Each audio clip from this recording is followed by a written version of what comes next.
Assalamualaikum warahmatullahi wabarakatuh. Kembali lagi di Lais Media. Islam adalah agama yang menyatukan. Allah itu Maha Esa. Nabi adalah imam. Ka'bah adalah satu-satunya kiblat. Al-Quran adalah pegangan hidup. Nafsu kita tunduk kepada agama kita. Setiap hukum dalam Islam mempersatukan kita. Salat mempersatukan barisan kita. Zakat mempersatukan hati kita. Puasa menyatukan syiar kita. Haji mempersatukan orang-orang yang berhaji setiap tahun secara global.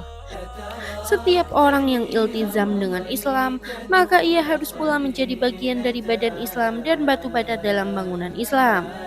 Pendapat orang-orang Yahudi di Madinah bahwa Nabi Shallallahu Alaihi Wasallam telah berhasil mempersatukan para sahabat atas hati satu orang. Hal ini menjadikan mereka marah dan mengatakan, kita tidak akan bisa kekal selama mereka dalam kondisi ini. Lantas, tindakan apa yang mereka lakukan? Mereka memulai menggunakan cara-cara adu domba dengan mengutus orang-orang yang paling jahat di antara mereka, Syas bin Qais, untuk berbicara dengan Bani Aus dan Bani Khazraj dengan mengingatkan mereka peperangan yang terjadi di antara mereka pada zaman jahiliyah. Pada hari Ba'ats. Hari Ba'ats adalah suatu hari di mana terjadi peperangan yang hebat antara dua kelompok, yaitu suku Aus dan suku Khazraj, dan telah mengalirkan banyak darah dan menghilangkan nyawa mereka dengan jumlah yang sangat besar, dan bergeloralah diri mereka dalam kebencian. Kemudian datanglah Islam untuk mempersatukan mereka. Maka Yahudi mengutus Syas bin Qais, seorang Yahudi yang hina, berdiri di hadapan kelompok itu dan mengingatkan kejadian pada hari Ba'ats.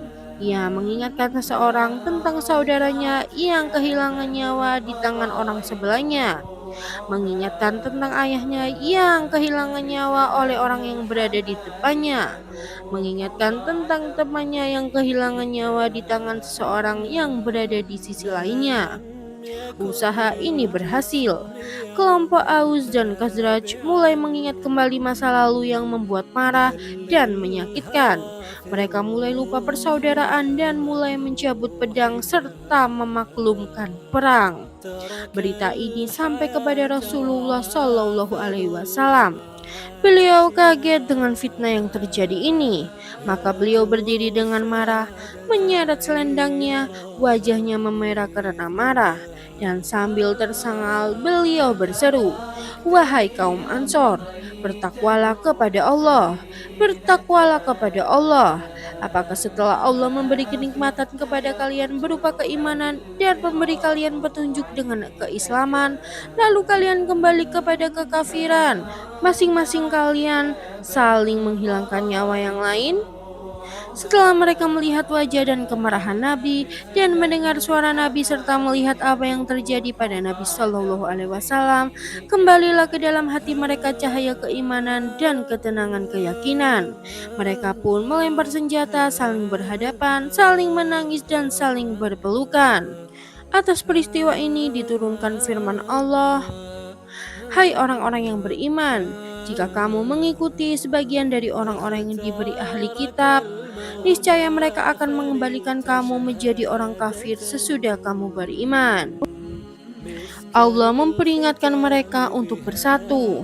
Allah menyebut kesatuan sebagai keimanan dan perpecahan sebagai kekafiran, dan mengingkari keberadaan kekufuran bersama dengan faktor-faktor keimanan, serta mengingkari keberadaan api perpecahan bersama dengan faktor-faktor kesatuan. Lalu Allah berfirman, bagaimana kamu sampai menjadi kafir, padahal ayat-ayat Allah dibacakan kepada kamu, dan Rasulnya pun berada di tengah-tengah kamu. Barang siapa yang berpegang teguh kepada agama Allah, maka sesungguhnya ia telah diberi petunjuk kepada jalan yang lurus. Quran Surat Al-Imran ayat 101. Kemudian Allah Subhanahu wa Ta'ala menyuruh mereka agar menuju jalan baru, jalan kesatuan, kekuatan, dan jalan keimanan. Hai orang-orang yang beriman, bertakwalah kepada Allah sebenar-benar takwa kepadanya, dan janganlah sekali-sekali kamu mati melainkan dalam keadaan beragama Islam.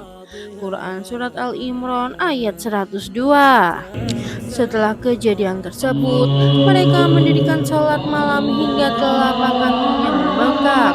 Namun mereka masih belum merasa sudah sampai pada tingkat sebenar-benarnya takwa kepada Allah.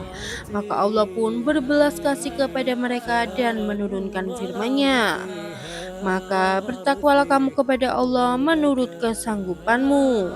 Quran Surat At-Taghabun ayat 16.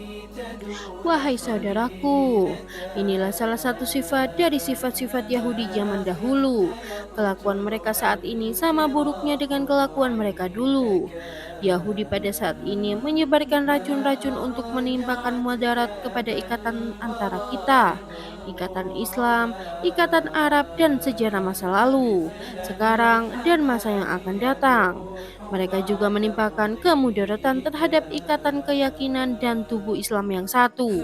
Mereka sampai pada batas tertentu telah berhasil melakukannya dengan mempergunakan kerenggangan kita dari agama kita yang lurus ini.